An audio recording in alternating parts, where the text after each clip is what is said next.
තෙරුවන් සරණයි සියලුම දෙනාට.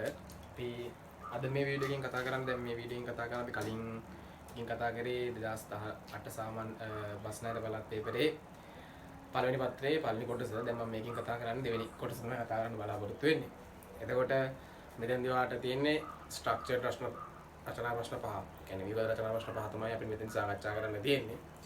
අය බලමු පළවෙනි ගාන. පළවෙනි ගාන අපිට තියෙනවා පුස්තකාලයක සිංහල හා ඉංග්‍රීසි මාධ්‍ය පොත් පමණක් ඇත. මුළු පොත් ඔකෙන් 4න් එකක් සිංහල මාධ්‍ය නවකතා පොත් වන අතර 5න් එකක් සිංහල මාධ්‍ය විද්‍යා ප්‍රබන්ධ වේ. ඒ කියන්නේ පුතේ අපි මම දාලා රූපයක් දාගන්නම් මේ වගේ.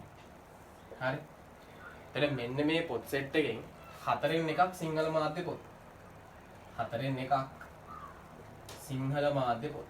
සිංහල මාධ්‍ය නවකතා පොත්. right. ඊට පස්සේ අපිට කියනවා පහෙන් එකක් විද්‍යා ප්‍රබන්ධ. පහෙන් එකක් සිංහල මාධ්‍ය විද්‍යා ප්‍රබන්ධ. right. අපිට කියනවා සිංහල මාධ්‍ය නවකතා පොත් සහ සිංහල මාධ්‍ය විද්‍යා ප්‍රබන්ධ පොත් ප්‍රමාණය මුළු පොත් ප්‍රමාණයෙන් කොච්චරක්ද කියලා අහන්නේ. ඒ කියන්නේ මෙන්න මේ සිංහල මාධ්‍ය නවකතයි සිංහල මාධ්‍ය විද්‍යා ප්‍රබන්ධයි කියන ඔක්කොම ටික මේ මුළු ප්‍රමාණයෙන් කොච්චරක්ද කියලා අහන්නේ. right. එතකොට අපිට කරන්න තියෙන්නේ ඒ ටික එකතු කරගන්න. සිංහල මාධ්‍ය විද්‍යා නවකතා තිබ්බ 4න් එකක්. සිංහල මාධ්‍ය විද්‍යා ප්‍රබන්ධ තිබ්බ 5න් එකක්. එතකොට අපි කරන්නේ 4න් එක කියන එක්කෙනයි 5න් එක කියන එක්කෙන එකතු කරනවා. එතකොට අපි දන්නවා මේක එකතු කරන්න බෑනේ මෙහෙම. අපිට සිද්ධ වෙනවා පොදු හරයක් ගන්න. අපි පොදු හරයට ගන්න කීයද? අපි පොදු හරයට ගන්නවා 20.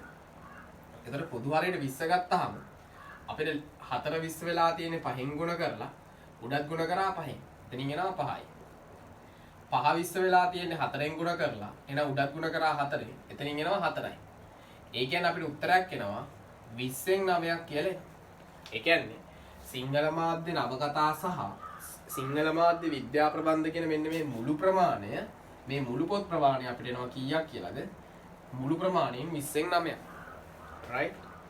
ඊට පස්සේ අපිට කියනවා ඉතිරි පොත් වලින් 11න් 7ක් ඉංග්‍රීසි මාධ්‍ය පොත්. කියන්නේ ඉතිරි පොත් වලින්. දැන් ඒතර බලන්න ඕනේ පුතේ. මෙන්න මේ ඉතිරි පොත් කියන එක මාර වැදගත්. ඒතර අපිට මෙතනදී මේ වෙද්දි පොත් 20න් 9ක් අපි දෙනවා. ඉතිරි ටික අපි හොයාගන්නවා. right. දැන් අපි කරන්නේ රෝමිලක්කන් දෙකේදී මතක තියාගන්න.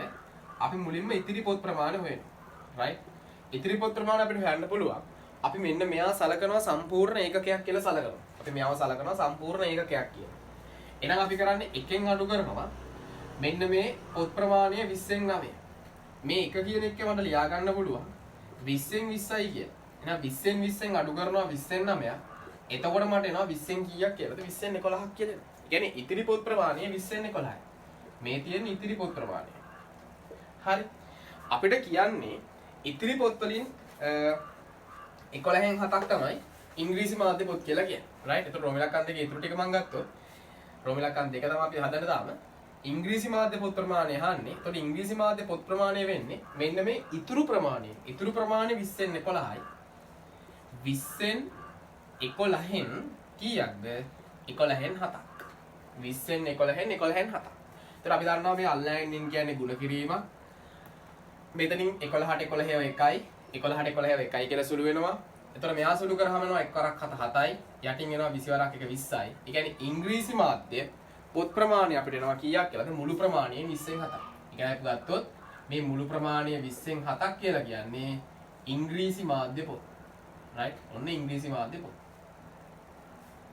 ඊට පස්සේ අපිට රෝමිලක්කන් 3 කියනවා ඉංග්‍රීසි මාධ්‍ය පොත් වලට වඩා සිංහල මාධ්‍ය පොත් කවර භාගයක් වැඩියෙන් තියෙද කියලා අහනවා. හරි. හොඳට අහන් ඉන්න පුතේ. දැන් මෙතනදී සිංහල මාධ්‍ය පොත් ප්‍රමාණය 20න් 9ක් නෙවෙයි. ඇයි ඒ? අපිට කියනවා මේ පුස්තකාලේ තියෙන බලන්න උඩම පුස්තකාලයක සිංහල හා ඉංග්‍රීසි මාධ්‍ය පොත් පමණක් ඇත කියලා කියනවා. ඒ කියන්නේ මේ පුස්තකාලේ තියෙන්නේ පුතේ සිංහල මාධ්‍යයයි ඉංග්‍රීසි මාධ්‍යයයි පොත් විතරයි. හරි. එතකොට ඉංග්‍රීසි මාධ්‍ය පොත් 20න් 7ක් තිබ්බා කියලා කියන්නේ සිංහල මාධ්‍ය පොත් ප්‍රමාණය අපිට ගන්න පුළුවන් කොච්චරක් කියලාද? ඉතුරු ටික වෙන්නේ. හරි. එතකොට සිංහල මාධ්‍ය පොත් තමයි ඉතුරු මාධ්‍ය පොත් ඉතුරු ටික. ඒ කියන්නේ අපිට මෙයා සලකන්න පුළුවන් සම්පූර්ණ එක ඒකකයක්. එතකොට අපිට එතනින් ගන්න පුළුවන් කීයක් කියලාද? 20න් 20න් අපි අඩු කරනවා ඉංග්‍රීසි මාධ්‍ය පොත් ප්‍රමාණය කීයක් කියලාද? 20න් 7ක්. හරි. එතකොට අපිට මෙතනදී එනවා උත්තරයක් 20න් 13යි. පැහැදිලිද? right. එතකොට 20න් 13ක් කියලා කියන්නේ සිංහල මාධ්‍ය පොත. අපිට ඔන්න උත්තරේ ගත්තට පස්සේ අපිට කියනවා රෝමි ඉලක්කම් 4. එතකොට 20න් 13 කියලා කියන්නේ පුතේ මේ තියෙන සිංහල මාධ්‍ය පොත් ටිකනේ. රෝමි ඉලක්කම් 4ට යන කලින් තාම අපිට අහන්නේ වෙන එකක් නේ. මේ තියෙන සිංහල මාධ්‍ය පොත්. හැබැයි අපිට කියන්නේ මේ දෙක අතර වෙනස අහන්නේ. ඒ කියන්නේ මේ 20න් 13න් අපි අඩු කරන්න ඕනේ පුතේ 20න් 7ක්. එතකොට අපිට එනවා කීයක් කියලාද? 20න් 6ක්. 20න් 6ක් කියලා කියන්නේ කොච්චරක්ද? අපි ආසුළු කරාම එනවා අපිට 10න් 3ක්. ඒ කියන්නේ මුළු පොත් ප්‍රමාණයෙන් 10න් 3ක් කියලා කියන්නේ ඉංග්‍රීසි මාධ්‍ය වලට වඩා තියෙන සිංහල මාධ්‍ය පොත් ප්‍රමාණය. right? මම මේ 20න් 13 කියලා හොයාගත්තේ සිංහල මාධ්‍ය පොත් ටික.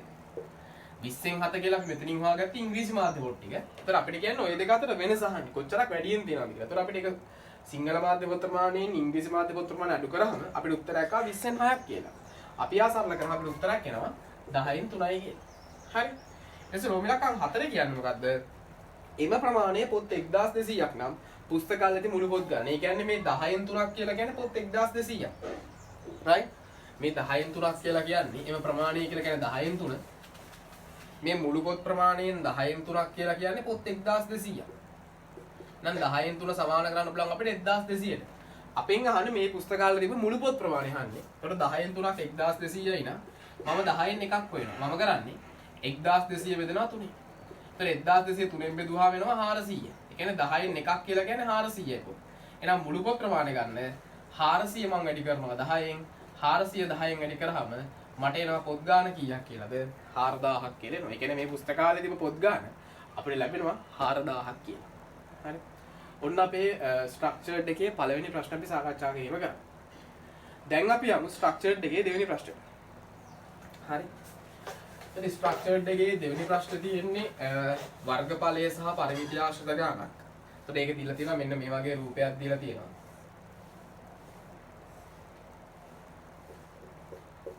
මෙතන මෙන්න මේ ආකාරයට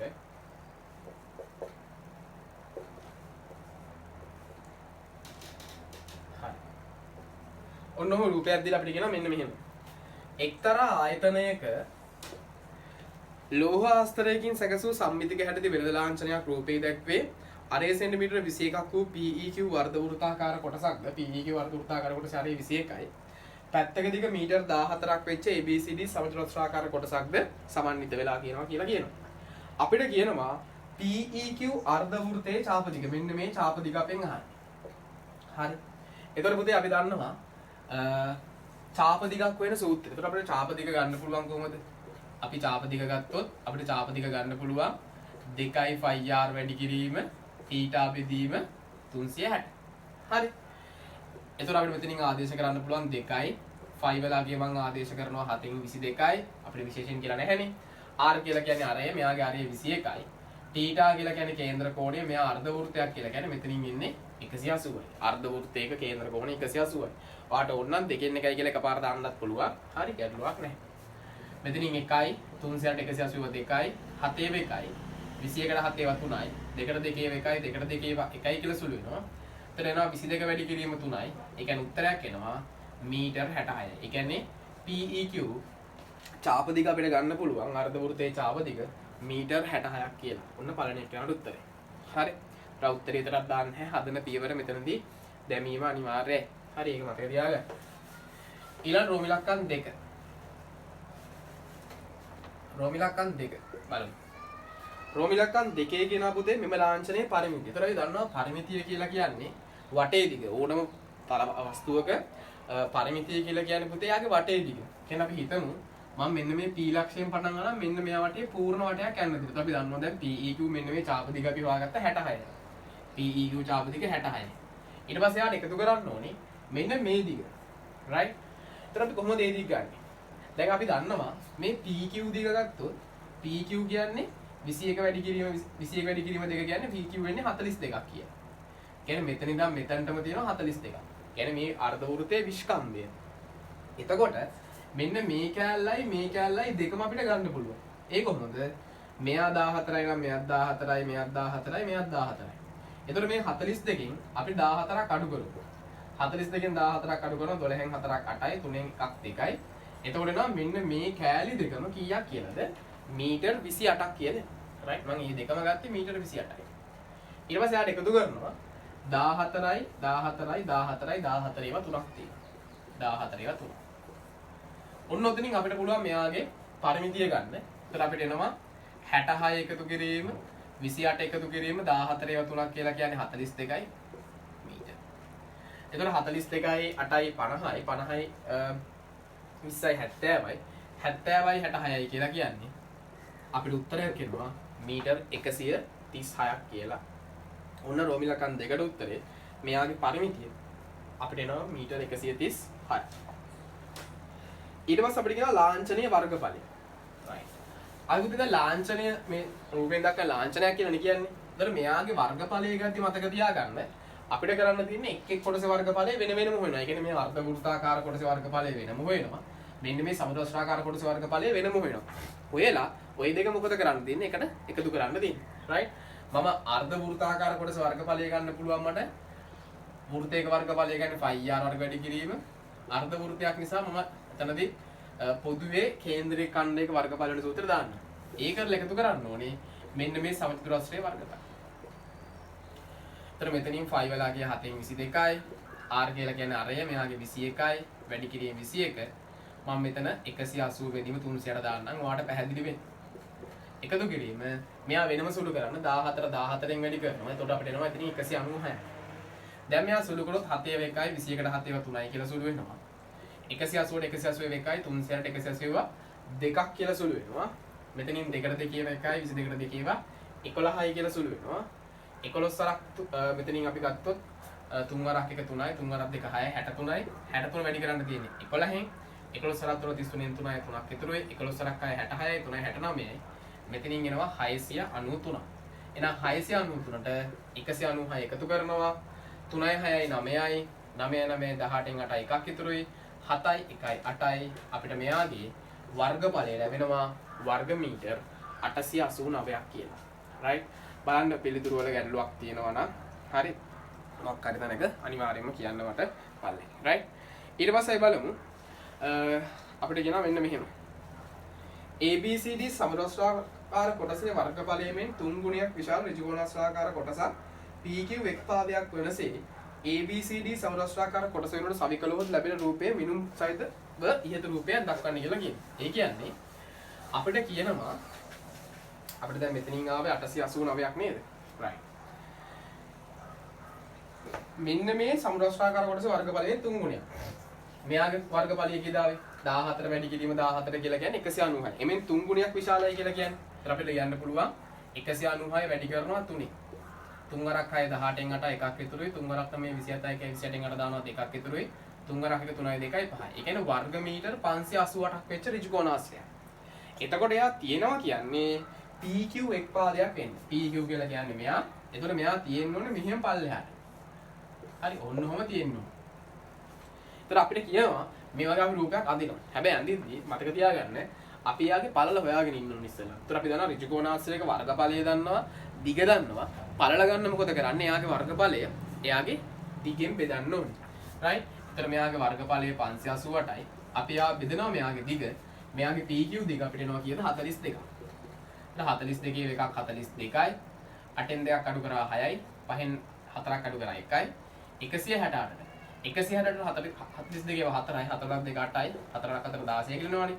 ඒ කියන්නේ අපිට මෙයාගේ පළල එන්නේ කීයක් කියලාද මීටර 14ක්. එතකොට අපි දැනගන්න ඕනේ අපි මෙන්න මේ ඍජුකෝණාස අඳිද්දී මෙන්න මේ ඇඳලා තියෙන රූපෙන් පල්ලෙහාට අඳින්නෙත් නැහැ මගට අඳින්නෙත් නැහැ. අපි මේ ගානට අඳින්න ඕනේ. ඇයි අපිට මෙයාගේ රූපෙද දීලා තිනවා මේ ටික 14යි කියලා. අපි අන්නේ කොළුවේ තියලා අඳින්න ඕනේ. සමහරු කරන රද තමයි ඉස්සෙල්ලාම කරා ඍජුකෝණාස අඳින්නනේ.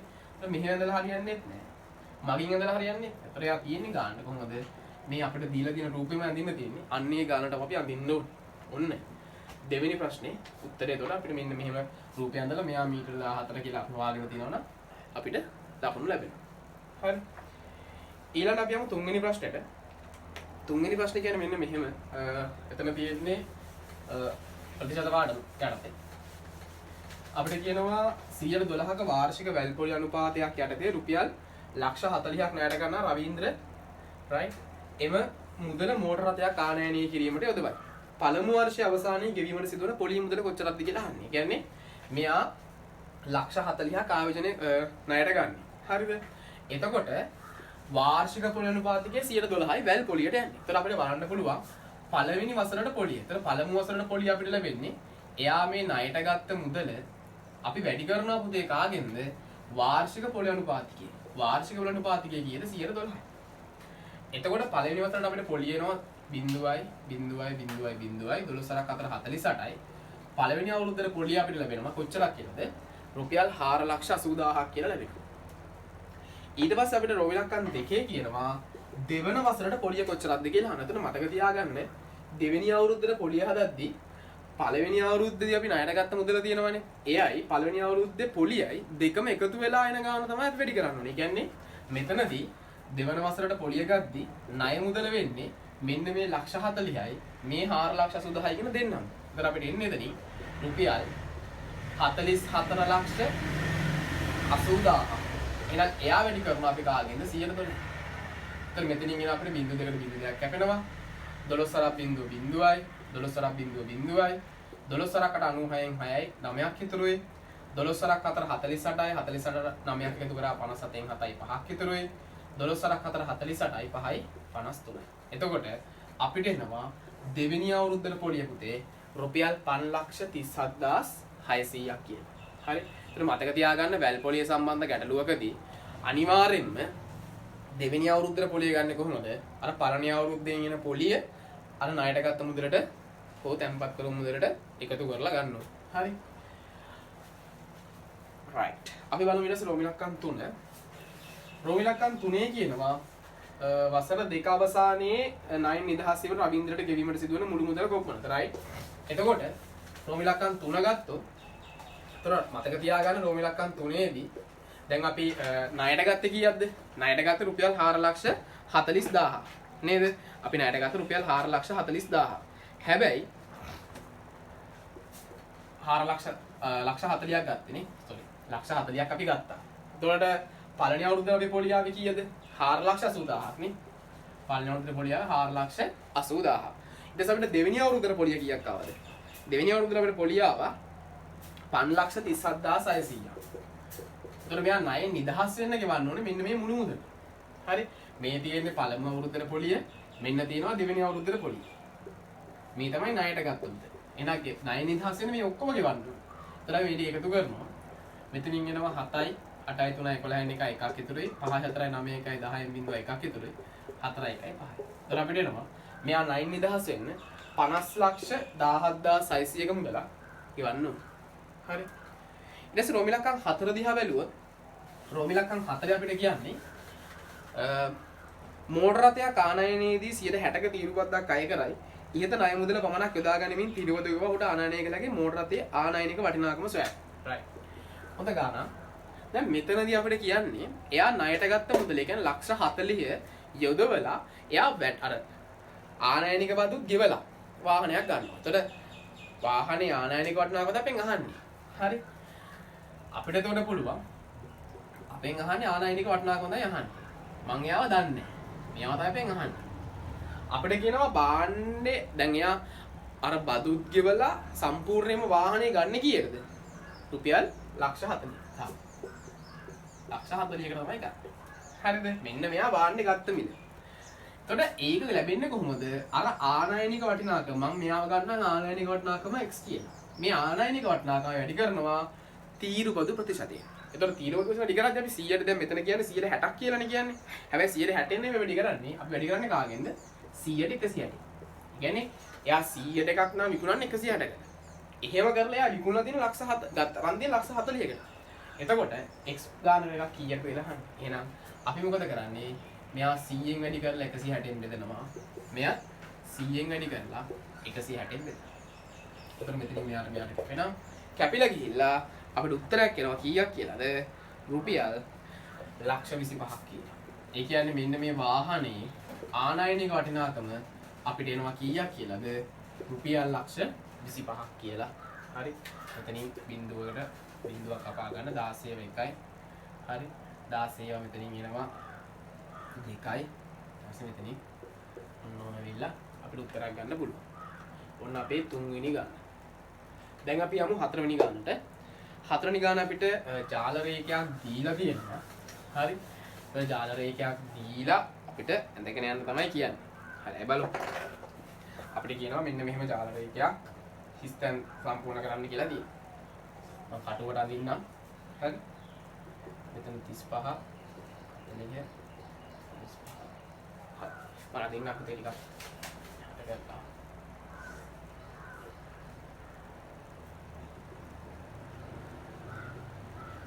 එළිය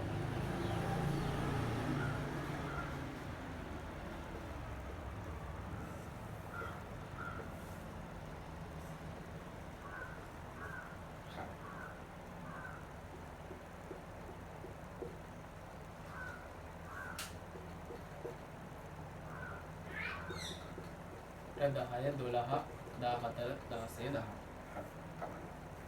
අපිට කියනවා 35 40 යටතේ මෙන්න මෙතනින් අපිට මෙන්න මෙහෙම තමයි ඇඳලා දීලා තියෙන්නේ.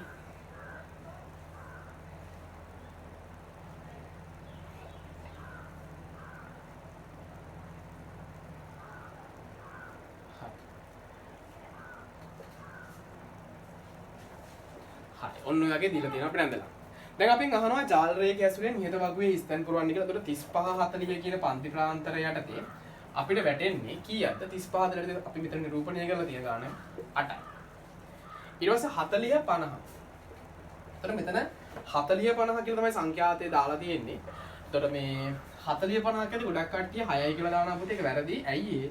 මෙතන පන්ති ප්‍රාන්තර දෙකක් තියෙනවා. ඒ කියන්නේ 40 45 6යි 45 50යි. ඒ කියන්නේ ඔක්කොම අපිට කීයක් ඉන්නවද? එතන 12ක් ඉන්න ඕනේ. ඊළඟට 50 55 කියන එක යටතේ අපිට එතකින් එනවා 10ක් කියලා එනවා. හරි. ඊට පස්සේ කියනවා වකුවේ දක්වන තොරතුරුණු ජාල රේඛය සම්පූර්ණ කරන්න කියලා කියනවා. ඊට අපිට පුළුවන් 55 60 කියද්දි එතන 55 60 11යි. කියන්නේ 11 ඉන්නේ මෙන්න මේ 10යි 12යි මැද්දේ. ඔන්න වඳිනවා. ඊළඟට කියනවා 60 75 15යි. බලන්න. 60 ඉඳන් 75ටම 15ක් නිරූපණය කරලා තියෙනවා.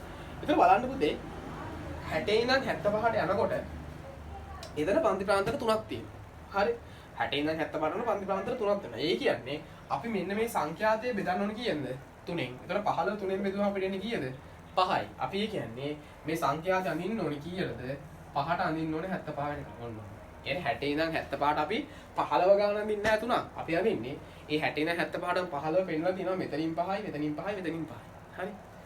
ඊළඟ 75 80 අපිට කියනවා 4යි කියලා. right 75 80 4. අපි ඔන්න වගේ යනවා. ඊට පස්සේ අපිට කියනවා සම්පූර්ණ කරන ජාල රේඛයේ භාවිතයෙන් සංඛ්‍යාත බහුවස් අඳින්න කියලා. සංඛ්‍යාත බහුවස් මතක තියාගන්න මේ හැම ස්තම්භයකම මැද්දේ අපි මොකද කරන්න ඕන? ඔන්න ඔයගේ පොඩි කතර ලකුණක් දාන්න. හරි මැද්දේ දාන්න. එතකොට දැන් මෙතන එකක් නෙමෙයි දාන්නේ මෙතනත් තුනක් දාන්න ඕනේ. මේ හැම එක්කෙනාගේම මැද්දේ දාන්න. ඊට පස්සේ මේ පටන් ගන්න තැනනුත් දාන්න. ඊට පස්සේ මෙතනින් එකක් පන්නලක් දාන්න. right? ඊට පස්සේ අපි මොකද කරන්නේ? අඩුල තියලා අඩුල තියලා යා කරන්න ඕනේ මේක. හරි? අපි මේ ටික මොකද කරන්නේ? ඔන්න ඔය වගේ යා කරනවා. අවසානයේ මෙන්න මෙයයි යා කරන්න. එතකොට අපි මෙන්න මෙයාට කියනවා සංඛ්‍යාත බහුවස්ත්‍රය කියලා කියනවා. ඊට පස්සේ අපෙන් අහන ප්‍රශ්නයක් මෙන්න මෙහෙම. පන්තියේ සිටින මුළු ළමයි සංඛ්‍යාව කීයද කියලා රෝම ඉලක්කම් 4 අහනවා. පන්තියේ සිටින මුළු ළමයි සංඛ්‍යාව අහනවා. එතකොට පන්තියේ මුළු ළමයි සංඛ්‍යාව කියන්නේ මේ කට්ටිය එකතු කරන්න තියෙන. ඒවා බබුව පිරෙවුවා නම් වගුවේ තියෙන අර සිසුන් සංඛ්‍යාව කියන තීරුව එකතු කරන්න. එතකොට එනවා අපිට මුලින්ම බලමු අපි 8යි 8යි 12යි 20යි 20යි 20යි 10යි 30යි 30යි 11යි 41යි 41යි 15යි 56යි 56යි 4යි කියලා කියන්නේ කීයද? 60යි. ඒ කියන්නේ පන්තියේ මුල් ළමයි ගන්න අපිට එනවා කීයක් කියලාද? 60ක් කියලා. ඊට පස්සේ අපෙන් අහනවා ඉහත 11 වෙනි සිසුන්ගෙන් කිලෝග්‍රෑම් 55ක් හෝ ඊට වැඩි ස්කන්ධයක් ඇති සිසුන්. ඒතර 55ක් හෝ ඊට වැඩි. 55ක් හෝ ඊට වැඩි කියලා කියන්නේ මෙතනින් මෙහා පැත්තේ ඉන්න කට්ටිය. right? ඒතර මෙතනින් මෙහා පැත්තේ ඉන්න සිසුන් ගන්න අපිට ගත්තොත් ගණන් කරනොත් අපිට එනවා මෙතනින් 11යි 15යි 26යි 24යි කියලා කියන්නේ 30යි. ඒතර ඔක්කොම ගාන 30යි. හැබැයි කීයකින්ද ළමයි 60කින් 30ක් වැඩි. අපෙන් ගහන්නේ යා ප්‍රතිශතයක්. ඒතර 60න් 30ක් අපි යා ප්‍රතිශතයක් කරන්නේ මොකද කරන්නේ? වැඩි කරනවා 100ට 100.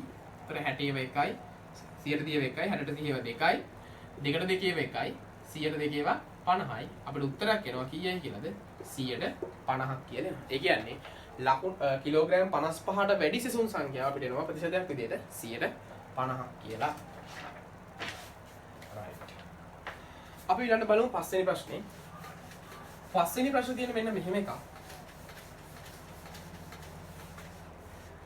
පස්වෙනි ප්‍රශ්නේ අපිට දීලා තියෙනවා ගවගාලක පිරිසතුන් දෙදෙනෙකු හා ගැහැණු සතුන් දෙදෙනෙකු සිටිදී ඉන් අහඹු ලෙස තෝරා ගන්න සතුන් දෙදෙනෙක් නිමල්ට හා සුනිල්ට දීමට තීරණය කර ඇත.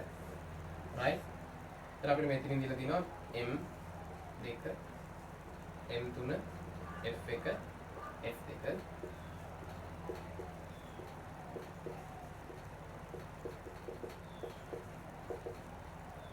මේ ඉන්නේ සුනිල්ට ලැබුණු සත්‍යය. මෙතන ඉන්නවා නිමල්ට ලැබුණු සත්‍යය. අපිට කියන සතුන් දෙදෙනෙක් අහඹු ලෙස තෝරා ගන්න දාලව සිද්ධියේහි නියති අවකාශ කොටු දරතුල දක්වන්න M වලින් කියන්නේ පිරිමි සතුන් F වලින් කියන්නේ ගැහැණු සතුන් කියලා කියනවා. එතකොට බලන්න පුතේ මේ දෙන්නට දෙනකොට මේ නිමල්ට M1 කියන සතා පිරිමි සතා ලැබුණොත් සුනිල්ට එයා ලැබෙන්න විදිහක් නැහැ. මොකද ඒ සතා දැන් ඉන්නේ නිමල් ගාව. ඒ කියන්නේ සුනිල් නිමල්ට M1 ලැබිලා සුනිල්ට M1 ලැබෙන්න බෑ. හැබැයි එයාට M2 කියන සතා ලැබෙන්න පුළුවන්, M3 ලැබෙන්න පුළුවන්, F1 ලැබෙන්න පුළුවන්, F2 ලැබෙන්න පුළුවන්. නිමල්ට M2 කියන සතා ලැබුණොත් සුනිල්ට M1 ලැබෙන්න පුළුවන්. හැබැයි M2 ලැබෙන්න බෑ. M3, F1, F2 ලැබෙන්න පුළුවන්. ඒ වගේ මෙයාට M3 ලැබුණොත් මෙයාට M3 ලැබෙන්නේ නැතුව අනිත් කට්ටිය ලැබෙන්න පුළුවන්. මෙයාට F1 කියන සතා ලැබුණොත් සුනිල්ට F1 ලැබෙන්නේ නැතුව අනිත් ටික ලැබෙන්න පුළුවන්. මෙයාට F2 කියන සතා ලැබුණොත් සුනිල්ට F2 කියන සතා ලැබෙන්නේ නැහැ. ඒ කියන්නේ මේ මැද විකර්ණය ඔස්සේ තියෙන කට්ටිය ලකුණු වෙන්නේ නැහැ. ඔන්න පළවෙනි එක. ඊට පස්සේ අපිට කියනවා රෝම ඉලක්කම් දෙකේ එක් සත්වයක් පිරිමිද අනිකා ගැහැණු දෙමේ සිද්ධිය කොටු දැලේ වට කර දක්වයි සම්භාවිතාව සොයන්නේ. ඒ කියන්නේ දැන් නිමල්ට හම්බෙන එක්කෙනා පිරිමියෙක් නම් අනිත් එක්කෙනාට හම්බෙන්නේ ගැහැණු එක්කෙනා වෙන්න ඕනේ. right. එතන මෙතනින් ගන්න පුළුවන් එක්කෙනෙක් පිරිමි සතෙක් වෙලා අනිත් එක්කෙනා ගැහැණු සතා වෙන්නේ මෙන්න මෙතනින් ගන්න පුළුවන් මේ ටික. ඊට පස්සේ ගන්න පුළුවන් මෙතනින් මේ ටික. right. එතන මේ කට්ටිය ගත්තොත් බලන්න එක්කෙනෙක් පිරිමි සතෙක් අනිත් එක්කෙනා ගැහැණු සතෙක්. දැන් යාගේ සම්භාවිතාව අහනවා. එතන මෙතන තියෙනවා 1 2 3 4 5 6යි 12යි. මෙතන ඔක්කොම තියෙද්දි කීයක්ද? 20ක්. හරි. දැන් අපිට සම්භාවිතාව ලියන්න පුළුවන් 20න් කීයක් කියලා 12ක්. ඒතර සම්භාවිතාවක් ලියුවාම අපි ආ සරලමාකාරයෙන් දක්වනවා. මෙහා අපිට 4ෙන් බෙදන්න පුළුවන් 4 ඒවා 3යි. 20 4ෙන් බෙදනවා 5. එහෙනම් අපිට උත්තරයක් එනවා කීයයි කියලාද? 5න් 3ක් කියලා එනවා. ඊළඟට අපි යමු රෝමිලක්කම් 3. රෝමිලක්කම් 3 අපිට කියන්නේ නිමල්ට ලැබුණු සත්වයා පිරිමි සත් හෝ ගැහැණු සතෙකු වීමේ සිද්ධිය දැක්වීමට නැති අසම්පූර්ණ රූප සටහන භාවිතයෙන් සම්භාවිතාව දක්වා සම්පූර්ණ කරනවා. එතකොට නිමල්ට ලැබෙන සත්‍යය. මේ බලන්න අපිට දීලා තියෙනවා මේ ඉන්නේ නිමල්ට ලැබෙන සත්‍යය. එයා පිරිමි හෝ ගැහැණු වෙන්න පුළුවන්. එතකොට අපිට දීලා තියෙනවා මෙයා 5න් 2යි කියලා. එතකොට මෙයා සම්පූර්ණ කරන්න කියද්දි අපි දැනගන්න ඕනේ මෙයා 5න් 2ක් නම් මෙයා කීයක් වෙන්න ඕනේද? 5න් 3ක් වෙන්න ඕනේ. හරි. ඊට පස්සේ අපි ගත්තොත් මෙතනදී සුනිල්ට ලැබුණු සත්‍යය මොකද වෙන්නේ? නිමාට ලැබිලා සුනිල්ට ලැබෙන්නේ. එතකොට මෙයාටත් පිරිමි සතෙක් ලැබෙන්න පුළුවන්, ගැහැණු සතෙක් ලැබෙන්න පුළුවන්. මෙයාටත් පිරිමි සතෙක් ලැබෙන්න පුළුවන්, ගැහැණු සතෙක් ලැබෙන්න පුළුවන්. එතකොට බලන්න පුතේ මෙතනදී මෙන්න මෙහෙම කතාවක් තියෙනවා. දැන් හැබැයි අපිට ඔහොම කියන්නේ නැහැ. ඔතනින් එහාට අනින්න කියලා අපිට කියන්නේ ඊට පස්සේ කතාව කරන්න සුනිල් ලැබුණ කතාව අනින්න කියන්නේ නැහැ. right. මේක අඳින්න ඕනේ. ඇයි ඒ? අපිට ලකුණු ලැබිලා තියෙන්නේ මෙන්න මේකෙන් දහම මේ ටිකෙන් දහම මෙතන ලකුණු හම්බ වෙනවා. ඊට පස්සේ අපිට රෝම එකක් 4 තමයි ඊළඟ කතාව කියන්නේ. ගවගාලෙහි සිටි සතුන් 5 දෙනා අතරින් කිරි ලබා ගත හැකි ගැහැණු සතුන් 2 දෙනෙක් පමණ සිටී. එතකොට මෙතන කිරි ලබා දෙන්න කියන්නේ ගැහැණු සතුන් අතරින් කිරි ලබා දෙන්න පුළුවන් සතුන් දෙන්නෙක් ඉන්නවලු. නිමාට ලැබුණු සත්‍යයන් කිරි ලබා ගත හැකිවීම හෝ නොහැකිවීම. දැන් එතකොට මෙතන අපි ඊළඟ එක ගන්න ඕනේ කිරි ලබා ගත හැකිවීම ලබාගත නොහැකි වීම අපි අඳින්න ඕනේ. හරි. ඔන්න රුක්සරණ දීලා කරලා. එතකොට මෙතන දැන් ගැහැණු සතුන් 3 දෙනෙක් ඉන්නවනේ. ඔගෙන් දෙන්නටයි කිරි ලබා දෙන්න පුළුවන්. ඒතර අපිට මෙතනින් දාන්න පුළුවන් කිරි ලබාගතේ සම්භාවිතාව 3න් 2යි. ලබාගත නොහැකි වීමේ සම්භාවිතාව 3න් 1යි. ඇයි ඒ ගැහැණු මෙතන අපි අඳින්න බෑ. පිරිසතු කිරි දෙන්නේ නැහනේ. රයිට්. ඔන්න අපි දාලා අපිට කියනවා කිරි ලබාගත හැකි සත්වයක් වීමේ සම්භාවිතාව වෙන. එතකොට කිරි ලබා ගන්න හැකි සත්වයෙක් වෙනවා කියන්නේ මෙන්න මේ සිද්ධිය. ඒක වෙන්න නම් නිමල්ට හම් වෙන සතා ගැහැණු සතෙක් වෙලා තමයි කිරි ලබා ගැනීමට හැකි සතෙක් වෙන්න ඕනේ. රයිට්? එතකොට ගැහැණු සතෙක් වීමේ සම්භාවිතාව 5න් 3යි. අපි යා වැඩි කරනවා කිරි ලබා ගැනීමේ සම්භාවිතාව 3න් 2යි. රයිට්? එතකොට අපිට උත්තරයක් එනවා කීයයි කියලාද? 5න් 2ක් කියලා එනවා. රයිට්? ඔන්න අපි ස්ට්‍රක්චර්ඩ් ප්‍රශ්න පත්‍රය ඉගෙන ගන්නවා. රයිට්? ඒ කියන්නේ අපි ව්‍යුහගත රචනා ප්‍රශ්න 5 සාකච්ඡා කරා. හරි. එතකොට දැන් මේ වෙනකොට ඔයාට මාකින් එකේදී මම ලකුණු කියන්නම්. ඔයාට ඔන්න අපි පළවෙනි පත්‍රය ඉවර කරා. දැන් අපිට ඊළඟට තුලා තියෙන දෙවෙනි පත්‍රය. එතකොට මම දෙවෙනි පත්‍රයක ඊළඟ වීඩියෝ එකෙන් දාන්නම්. මොකද ඔයාලට ඒතර බලන්න පහසුයි. යම් කෙනෙක්ට දෙපාරක් තුන් පාරක් බලනවා නම් මත බලා ගන්න ලේසි නිසා තමයි මෙහෙම දාලා තියෙන්නේ. හරි. එතකොට ඔයා අනිවාර්යෙන් කරලා මේකේ ලකුණු කොච්චරක් තියෙනවද කියලා බලන්න. හරිද? ඒ වගේ අමතක කරන්න නැතුව අනිවාර්යයෙන් අපිට subscribe කරන්න, like කරන්න, share කරන්න, edit කරන්න. අපි නම් ඊළඟ වීඩියෝ එකකින් හම්බෙමු. right. එහෙනම් හැමෝටම තෙරුවන් සරණයි.